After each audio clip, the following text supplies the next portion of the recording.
Nel giorno in cui i nuovi contagi in Veneto toccano la quota record di 16.600, la questione scuola è al centro dell'attenzione.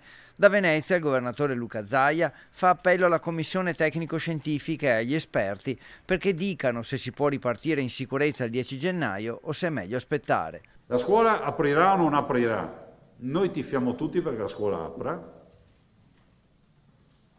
ma di certo deve essere la comunità scientifica, dati alla mano, a certificarne la possibilità di aprirla. Ed è giusto che il Comitato Tecnico Scientifico, quindi io faccio appello al Comitato Tecnico Scientifico e all'Istituto Superiore di Sanità affinché entro questa settimana ci dicano se dal 10 si potrà aprire la scuola. Intanto le regioni lavorano a un documento che prevede la didattica a distanza con 4 o più contagi in classe elementari e medie e autosorveglianza e mascherine FFP2 al di sotto dei 4 contagi.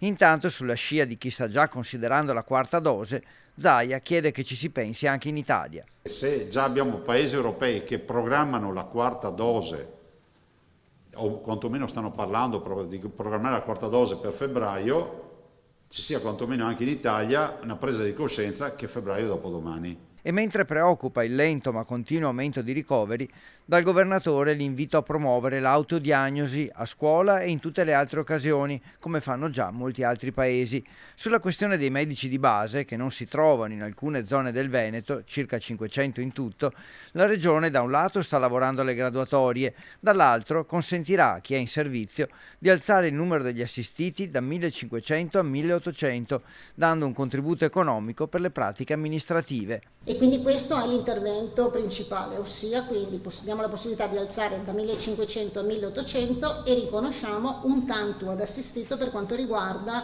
i collaboratori di studio, per aiutarli ad avere più assistiti ma riuscire anche a stare dietro a tutti questi assistiti.